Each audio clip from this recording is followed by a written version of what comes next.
2, 3, 3, 2, 1. Test, test, test, test. 1, 2, 3. Test 1, 2, 3. There we go. All right, we are live, Jenny. Here comes the intro. All right. You're listening to the Grow Clinton podcast. Grow Clinton is a 501c6 nonprofit economic, community development, and tourism organization based in Clinton, Iowa. For more information, visit growclinton.com. Again, that's growclinton.com. Now, back to the show. What's happening, all you amazing people listening to today's episode of the Grow Clinton podcast? Hey, thank you so much for all of your support from the bottom of my heart, Jenny. Me too. We would be nowhere without our listeners. Nowheresville. The masses out there that tune into the Grow Clinton podcast, sponsored and put on by Grow Clinton. We are a small economic development, community development, tourism organization based in Clinton, Iowa, right on the eastern edge of the great state of Iowa, along the mighty Mississippi River. My name, as always, is Andy Sokolovich, President and CEO of Grow Clinton, joined in the studio by Jenny Home from her office. Jenny, what's happening? You know what? We got a candidate here. It's not a traditional candidate. It's a candidate for coolest Clinton chick. Coolest. I like it. Yeah. We'll have to make you a plaque. We can do that, you know. Let's do it. We have the tools to make it happen. Jenny, our sponsors, mic check courtesy of Citizens First Bank, making your finances and our audio crystal clear. These new mics for the Grow Clinton podcast are proudly sponsored by the bank that's always in tune with our community. Find them at gocfb.bank, banking as it should be with Citizens First Bank. Member FDIC. Adcraft Printwear and Sully Sports. Adcraft has been in the custom apparel business since 1974. Over the years, they've grown from just a small family organization to a large, thriving, cutting-edge operation that serves teams and companies all over the United States. For all of your custom printwear needs, visit adcraftusa.com. Again, that's adcraftusa.com. Thank you to Miles Communications for powering the Grow Clinton podcast. They hook us up with wicked fast, high-speed internet, ensuring that this broadcast is crisp, clear, and consistent. Miles offers residential and commercial high-speed internet services, as well as television and telephone services. If they're not in your neck of the woods, they are on their way. MilesTelephone.com. Again, MilesTelephone.com. Another great show. Oh, I think so too. And I'm pretty excited because we have a guest who is a Clinton girl and who is doing a job that is really important in our community. Yeah, awesome. So today we're talking to Cyndi from Park Vista Retirement Living, located in Camanche, Iowa. Cyndi, thanks so much for joining us on the pod. Thanks for having me, guys. Yeah, exciting stuff. Tell us what's going on at Park Vista. You guys have been there for how long now? Built in 2018. 2018? Man, that doesn't seem that long ago. Yeah. It's a beautiful facility too. Yeah, it's really nice and nice large rooms. Yeah. Fun things to do. It's a beautiful campus. We have 50 units there. So we have independent living, assisted living, memory care, and we also offer respite care, which folks aren't always familiar with. Yeah, what is respite care? Well, respite care is when a person comes and stays with us for up to 28 days. Oh. So it could be somebody that is their caregivers are going out of town and someone needs to take care of them, or it could be somebody who's coming out of the hospital. Folks seem to get discharged very quickly these days, so they might need another couple of weeks of nursing care. So they can stay with us for a per-day rate in a furnished apartment. They can come straight from hospital to our respite room, and they can stay for up to 28 days. And that's state regulation. That's not a Park Vista rule. That's state regulation. I had no idea there were so many different levels that you offered there. And I had no idea that, let's say that you are a caregiver and you need to go out of town and you need that kind of help and it's available. That's amazing. Now, are you at full capacity right now? No, we are not. We have openings in all our levels of care. Do you really? Mm-hmm. And our building is dual licensed, and that means that a person can come into an independent apartment, and when the time comes that they need more care, they can switch over to assisted living without having to necessarily move out of their apartment unless they need memory care. Okay, so I remember a time when there wasn't this much support for, people who, need that extra care, or caregivers who, maybe can't do it anymore. What other services do you provide there as far as activities or? Well, we have lots of activities. In fact, I brought in our current calendar. That's an important thing for seniors as they're considering making this kind of move, that they pick a place that suits their needs, both not just financially, but socially as well. And so in Comanche, they do all kinds of things. They've taken them out on the river. They do games, of course, the typical stuff. We have happy hours Oh, with or without alcoholic beverages, your preference. nice. Lots of live music. We're doing a Veterans Day celebration that's coming up on November 12th. We'll have live music and free breakfast for anyone that wants to come for that. Any of our service folks that want to come for that. I imagine that you have quite a few. Yeah, we will. It'll be a full house. We just did a big trick or treat night, Oh, so cool. that was open to the public, and then the residents we gave them candy that they could sit outside their apartments and do trick or treat night just like they did at home. Yeah, I think my daughter was there. Nice. Yeah, she was staying the night with a friend of ours, or just for the evening. My wife and I were at the YWCA annual meeting, and I believe they went over there, did a little trick or treating. That's really Yeah, cool. she was dressed up as a little unicorn. Oh, Aw. cute! And the residents love that. Oh, you I know, bet. that's a taste of them being at home in their previous home, and now they get to do the same things in their current home. Right. And so I know guests are allowed, but is there any kind of a plan if you wanted to have an overnight guest or kids are in town or anything like that? Yep, they can stay overnight in the apartments. We do not have a guest suite in Comanche, but they can stay overnight in the apartment with their folks. Oh, gosh, that's great. If they're going to be here for a weekend or a little bit longer. Yeah. We encourage that because that's good and that's healthy for our families and our residents to have that kind of involvement with their kids yet. Yeah. I love going there. The first time I went down to meet with Cyndi and Sue, somebody stopped me in the hall and told me a bunch of wild stories about my dad. Nice. When they were 1A for Vietnam. I was like, what? Okay. Yeah. But it was just a really active place where a lot of people were visiting, a lot of people were out doing things. Well, and that's the thing we have to remember about our seniors. I've been in this field for more than 20 years, the majority of my career. And a lot of times people will say, oh, why do you want to do that? And they think it's a nursing home. What? And the thing of it is, we have to remember our seniors are our living historians. Yes. They're the folks that were our military folks. They were our attorneys. They were our educators. They were our folks that helped build our communities. And so it's really important that we get that opportunity to share those kinds of stories with our seniors. That's great. Yeah, one of the things I wish I would have done is captured my grandfather's story, both sides. I'm always envious of people that took the time to sit down with the recording device and capture them telling stories that, my grandfather grew up during the Depression. He was a tall man, probably around 6'4", even to the day he died. And he was large. They called him Hammer. Hammer. And that was a nickname he had from back in the day. And there was a picture I remember during the Depression of him and his friends standing out somewhere, and he is much taller than all of them, and they have their shirts off, and he's skinny as a rail, but he was super tall and just a very outgoing individual. I get a lot of my personality from him. But I do remember when he finally moved into I don't know if it was an assisted living facility or something in the same vein, but the first New Year's Eve he was there, my mom's phone rings at like 12:05, and she thinks it's me calling from New Mexico to say Happy New Year. No, it was my grandfather. He was up partying with all of his friends, celebrating the New Year. So he definitely made friends there. He used to ride around in his little scooter in the parking lot, and all the ladies would sit out in their little porches, and he'd serenade them while he was driving around. Wow. He was a hot Donuts. ticket. Oh, yeah. Charmer. He soaked it up. Yeah. But I know it drove people nuts because he enjoyed Brussels sprouts, and he would make them in his apartment, and you could Enjoy smell that it on as your soon own. as Yeah. soon as you walked in, and then you could just hear like WWE wrestling cranked up, and the smell of Brussels sprouts. Oh, But, wow. Yeah, he's a good guy, and I went into Park Vista again another time to visit, and you showed me an apartment, and you took me specifically to a woman's apartment who had done this before, where people wanted to look. And I stood in there and talked to her for a while.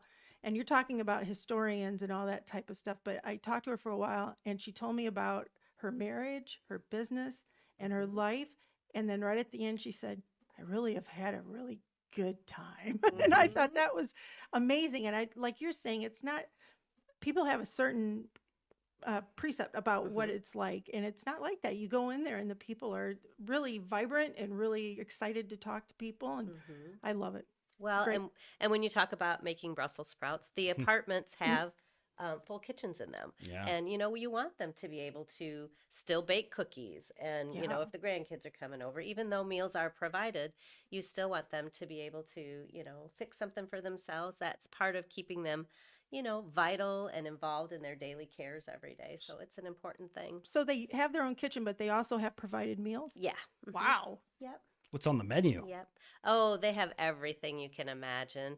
From sometimes it's pizza day to, Yeah. more elaborate, and roast beef and all those kinds of things that they love and that they've had in the past. And then, of course, for special events, we really go all out and have all kinds of things for them. In fact, they have an event in Camanche they celebrate Thanksgiving and Christmas together. They call it Thanksmas. And I believe they go out to Vista Grande. And they Wow. have, it's for the families and for the residents, and that's where they have their great big celebration. So they'll have that's neat. lots of food there for them and all kinds of fun things. So that's the thing about Park Vista. They are very, very involved in doing special things and special events. We want them to be happy. We want them out of their apartments every day. We want them coming down for their meals. And a lot of times you see a big difference in a person when they first move in. Within the first 30 to 90 days, a lot of times they will improve because now they're getting, if they come into assisted living, they're having their meds managed properly, they're getting good nutrition, and they're socially active again. And so when you take someone who's been struggling and living by themselves at home for sometimes years and get them in that environment, even if they didn't want to do it and drug their heels, they usually are happy. In all my years, I've only had one or two people that ever said they regretted making the move out of the majority of folks that I've moved hundreds of folks into. Well, assisted unfortunately, you living. get used to that isolation. You know what I mean? And then you're telling yourself that that's okay.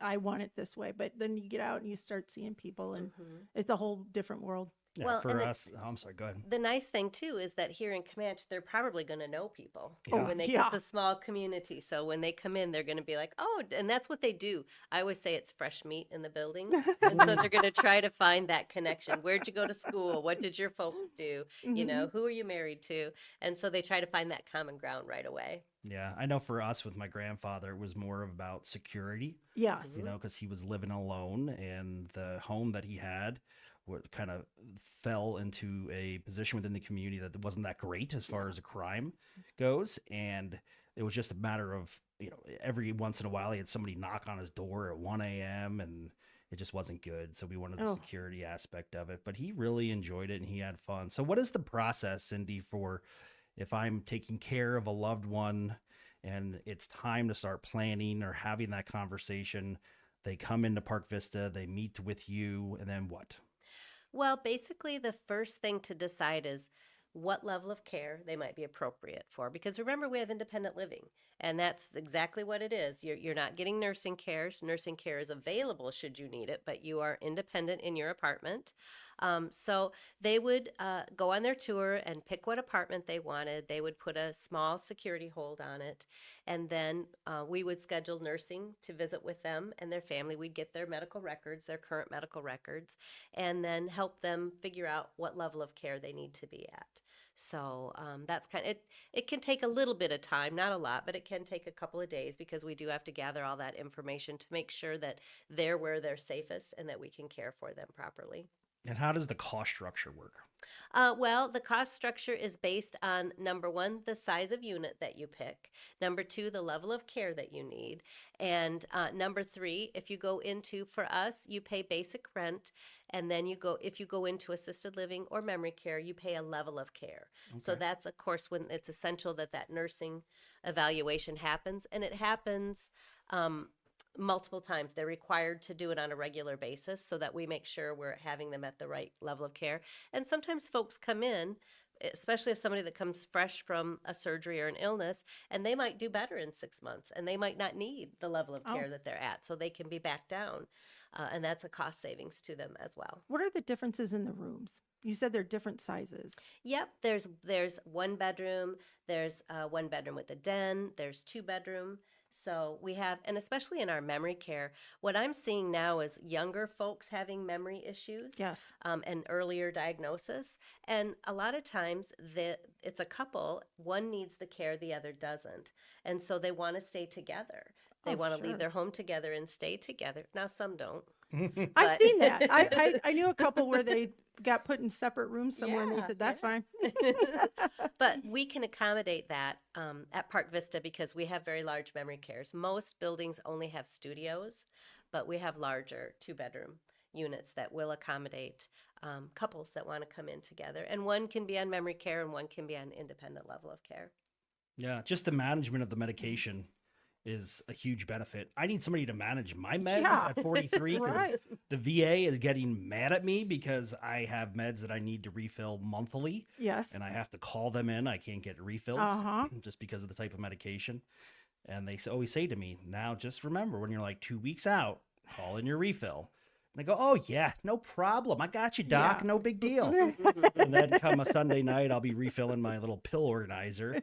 And next thing you know, I'm like, oh, Oh, darn. yeah. And think about that. I mean, because I was going to say our age, but Andy is not our age. But I mean, if you might take, like for me, thyroid, high blood pressure, take that. That's just two, not to mention the Tylenol and the Aleve and As whatever. needed. As needed. But as you get older, you tend to have to take a lot more, and that's so confusing to have somebody manage that. I knew an elderly woman who really, she was a different person once she got into care because she just wasn't managing her medicine correctly. Yeah. Yep. And how scary for the family. Yep. And when you're debating with your loved one, trying to get them to move in and trying to give them reasons why we need to do this and it will be a good and happy experience for you, that can be very frustrating. Yeah. And what I always tell people, I went through the same thing with my mom, and she held out long enough that she had to go straight to long-term care.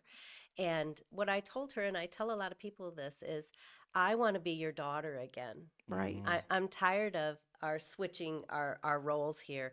I want you to just be my mom. Oh, again. yeah, makes sense. Yeah. And, because I was after her. Did you take your meds? What did you eat today? Did you make that doctor appointment? And you kind of switch roles. And that's what I tell a lot of folks is I just want to be the kid again. So coming here, it changes your relationship. We get to be the bad guy. We get to be the ones that are hounding them all the time. And you get to be the daughter and the Yeah, mother. I like that. I again. mean, it is a huge responsibility. And, I spend a lot of time thinking about that. My mother is all in good health, but she is back in Pennsylvania, as is my father.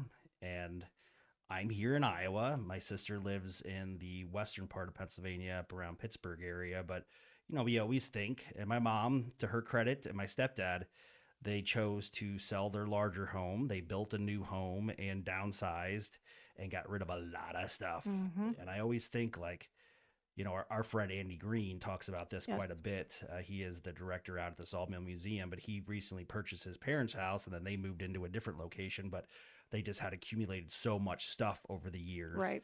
And then it became his responsibility to go through and organize it and then dispose of what was trash or garbage. And I think you tend later in life to just hold on to things a little bit more because of the nostalgia.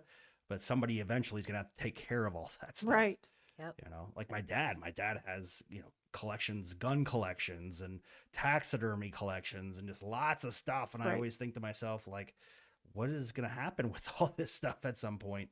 Yeah. Where are we going to go with it all? I know. And I'm kind of lucky because my mom's a very young person for her age and she's got this all worked out. She's got it all written down, the whole thing. But if I always think about what if she weren't like that and I needed the help to ease her into this? I mean, you guys provide that kind of a service, like a counseling or social work service that helps with that, right? Well, we do it as lay people. We Okay, don't have yeah. certified social workers, but we're fortunate, especially in Comanche, because they've got the staff there that's been there a long time. Yes. And so they're really qualified and anxious to help folks through that process. And that's, I hear that a lot. Well, I'm not leaving. In fact, I just spoke with a family yesterday that the mom is in a 2-story house out in the country and she's wheelchair bound now. And the kids are, trying to help her. One daughter's doing a lot for her. And there's that fine line with, folks think they're independent, but are you really? Right. Who's getting your groceries? Who's mowing your grass? Who's helping you with your medications? Who's helping you bathe? Who's running your errands? That's really not an independent lifestyle. Yeah. Right. And so sometimes you have to think about it that way. And, sometimes the more the kids do, then the less hesitant folks are to make that move because they feel that they've got that help. Right. And they're not recognizing that that's a lot for a person who we call the sandwich generation, where they're taking care of parents, they're also taking care of their own children. And it can be a lot to do. So having Park Vista is a great resource to come in and let us help. And sometimes it takes years. I mean, we work with people for years. They might step a toe in and come for a tour. Nope, not ready, not ready, not ready. But the best thing for folks is to start looking before they need it.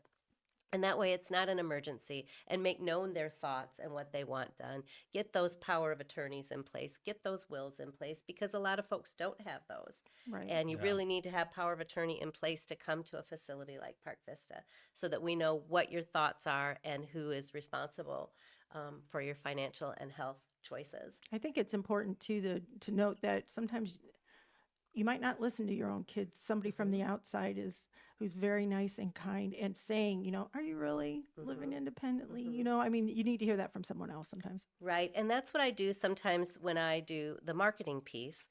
I'll talk to places that just offer independent care.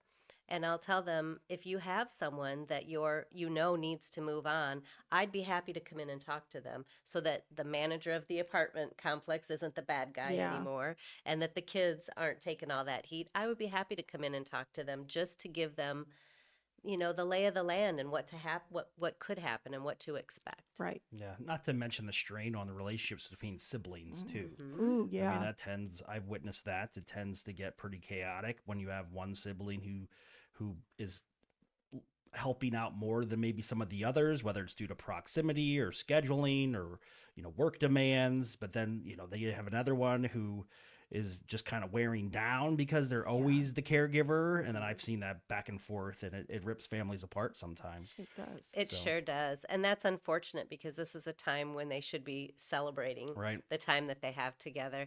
And in fact, this is kind of where respite can come in. I spoke with a family recently that the primary caregiver needed to have surgery.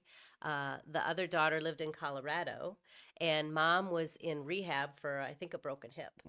Oh, And gosh. they didn't know what to do. She has neighbors that help, but the neighbors were going on vacation. And so I suggested, let's look at coming in respite, because she was dragging her feet and did not want to come. And I said, this is a way for her to try it out.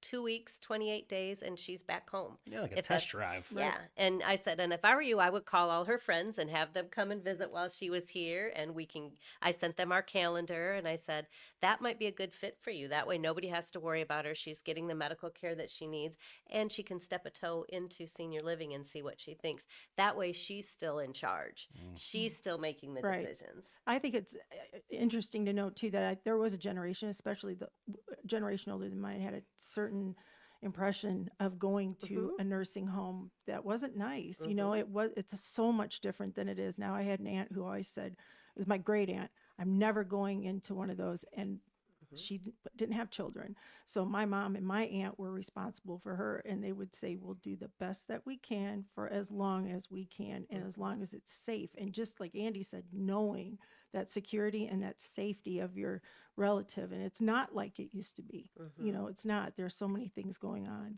Well, my stepdad bought a new ground blind because he doesn't want to climb the trees anymore. So for hunting, my mom calls it his house. But I saw the inside of it. He's got a nice comfy swivel chair in there. It's big. I told my mom, I said, I think he's moving out. And she's like, well, that's fine. He can go stay down in his tree fort or his tree Take your house. laundry. But no, we joke about that. But yeah, he goes there and sits there and hunts. And my mom and he doesn't like when my mom comes outside because he said her perfume, because he doesn't hunt far from the house because they have some property in the back. And he just says to my mom, you got to stay inside. You'll be out there making noise and your perfume will scare away the deer. They'll smell He's you. just like, all I do is sit in the house and wait for I'm told I can come out. Told I can come out. So it gosh. is funny, but yeah, it's hard. You think about that. And I say, my mom is a planner. I mean, she had to go through that with her parents. And there was a time in our lives where it was just, nonstop caregiving. My grandmother suffered a stroke, her mother, so she cared for her for a very long time Right. until her passing. And then my grandfather, and then eventually shifted him into a retirement community like Park Vista, and it was just so much better. But yeah, there, even when he was established there, it was just every weekend because he gets bored. Where you go, where are we taking me, and what we gonna see, and he was just he used to always sit there and look at me and go, "You do dope?" Dope. I do dope. He's like, drugs. You do drugs? I'd be like, no, Pop, I don't do. You do dope. And that's what he used to say. And he used to sit there at the mall. I don't know if you remember when the mall had these like circular seating areas, yeah. like up against the pole, these kind of weird, like white sunken chairs. And he'd Yes. sit there with all of his buddies, and he'd see me walk in the mall, and he'd go, "Hey, hey!" And I'd come over, and he'd give me $1, and be like, "All right, I don't spend it all in one place." Thanks, I won't. I'll I'd be like, save it. Thanks, Pop. And just think, I mean, the stories that people in these places can tell. I mean, who would pass up that socialization? I mean, to me, it's Oh, they loved him. makes there. so much of a difference. And like you said, they know people. I mean, this is Clinton and Comanche. You know the people who are there, and it's a great way to, I don't know, brighten your life up when you're at home. My uncle went. His wife died. My aunt died, and then he had to go to long-term care, and he had his own house. It was paid off, and we promised him we won't sell it. Just please do this so we're not worried. He moved in next to his best high school friend, and then he just loved it. So, I mean, I experienced that when I went to Park Vista, seeing a lot of people my parents knew and I knew. So, it isn't anything like it was. No, I mean, it does create memories too. Like, for instance, most recently, I do have a living grandmother, and she was struggling with her TV because the remotes have so many buttons. Right. And all she wants to do is turn it on, select her channel, be able to adjust the volume. So my mom went Me online. too. Yeah. Yes. My mom went online Yes. and found a very simplified remote, but you got to connect it to the TV. And my mom and my stepdad are not tech savvy at all. Luckily, my sister was in town for a medical appointment, so she helped them get it all set up. But I could just close my eyes and see my grandmother, my mother, my stepdad trying to figure out technology together, and my sister must have just been ready to blow a gasket because they're just, I remember growing up, it was like the TVs in our house, you had to like press power on this remote, press power on that remote, and then I'm like, why do we have 6 remotes for the TV just to turn it on? Be quiet, it works. But yeah, no, I love them, but it's just one of those things where you don't realize the simple things that we take for granted, how much more difficult they become as you continue to age. So what are the holidays like at Park Vista? Oh, holidays are always a big deal. Yes. Everything is a celebration. Everything is decorated. We welcome those opportunities to have our parties. Like I said, we've got Veterans Day coming up. They'll do their Thanksmas. It'll be decorated for Christmas. We just did Halloween. They do a huge Easter egg hunt. That's a really big thing they do in the spring, and that's open to the public as well. Oh, really? So yeah, Okay. always lots of good things going on. And you may find when you have a person that lives at Park Vista, you'll have to get on their schedule because they get busy and Oh, they're yeah. like, nope, we're going here. They go to the ball games. They may go to Festival of Trees. If anybody wants to go, they'll take them to the Festival of Trees. So they take them to the Quad Cities sometimes. Anything that's And you guys have happening. transportation, a bus? Yeah, we do have transportation. See, I didn't know that so what you're doing actually is not just for the residents. You have an event that's open to the public and they get to visit, and that's great. Yep, and it's a way to expose more people to our community and the kinds of things. We always have treats, so our culinary department makes refreshments, so we can kind of show off their skills a little bit as well. Okay, I went there where they were making dinner once. It smelled just like home. Yeah. It was delicious, and I wanted to stay, but I had to get back to work. But yeah, I mean, I don't know. I think it's great that the activities that integrate, and I love how you said, the community with, it's not like, I don't know how to put this. It's not like you get in there and you get shut in and that's it. Right. You don't have any communication with the outside world or anything like that. But I love the fact that you call it community, our community. Yep, our community, and it's their home. Right. This is their home. This is where they live. We work in their home. So that's Wow. how we look at it. And people come to our community to live the rest of their life. That's how I always say, people don't come there to die. Right. They come there to live the rest of their life, to live their best life. And we do have our goal is to try to keep them till end of life. And as I've said, we're not long-term care. So there's state of Iowa regulations that prohibit us from providing certain cares. For instance, the big one is if a person is bedbound and becomes a permanent two-person lift, the state of Iowa does not allow us to use mechanical lifts like you see in nursing homes. So we would have to, that would be a case where they would need to go to a higher level of care, and the next step would be long-term care. But if it's a temporary thing or it's end of life, we do allow hospice. So there's hospice agencies, anyone that whoever the family wants to employ to come. And sometimes they can supplement our services enough that a person can stay till end of life. So that's always our goal. It doesn't always happen, but that's always our goal, is to keep them there in this as their final home. Super comforting. Yeah, You that know? they can be there. We also have physical therapy and home care agencies that come in. So we do not have our own gym in Camanche, but we do have PT folks that come in and bring their equipment and work with our folks in their apartments to keep them healthy and strong and recovered if they've had some. That's the other thing. It's kind of nice that you've got nursing that can notice if somebody is shuffling, if somebody's gait is different, if somebody is seeming weaker, then we can suggest to the family maybe it's time to go to the doctor and see if we need some physical therapy to get stronger. Nobody's coming there to get jacked. No, Diesel. And now listen, you Straight never know. diesel. And sometimes romance buds. Oh. I'm not going to say that doesn't sometimes happen. Just so- make sure you knock first. my before walking in. goodness. Yeah, Do they have yeah. a beauty salon? They do have a That's beauty really salon. important. Yeah. It is. And they do nails. Tiffany in activities does the ladies' nails. And like I said, Wow. it's just And he's about- going to start hanging out there. I I was think. saying, this is telling like ya. a cruise ship. Yeah. Wow. All kinds of stuff every day. Well, when you look at the calendar, I mean, there's things every day, multiple things every single day. What's tomorrow? What do you got going on tomorrow? Tomorrow is the 29th, and we have coffee chats, we have Bible study, we have Catholic communion, Name That Tune, our Halloween party, and 5 o'clock will be Noodle Ball. What? Noodle ball. I've seen that on Oh, social noodle media. ball. I see Yeah. what you're saying. Where they it's kind of like volleyball except with like pool noodles. They got to be exhausted by the end of the day. That's a Yeah. lot of Yeah, stuff. that's just one day. So Wow. That's great. Very cool. Love it. Well, Cyndi, thank you so much for joining us on the podcast. Again, Park Vista, located over in Camanche. If you're interested in touring the facility, do they have to schedule it or just stop by? they can stop by or they can schedule, whichever they prefer. They can call the community or they can go to our website and get information as well. I can tell you that if you just show up there, you're going to run into somebody sitting outside, unless the weather's bad, but they're going to greet you and they're going to be happy to see you. Mm-hmm. Yep. Excellent. If you want to find out more information on Park Vista, visit parkvistaliving.org. Again, that's parkvistaliving.org. Thank you so much for joining us. This was cool. Yes, thank you. Oh, and I forgot to mention we are locally owned.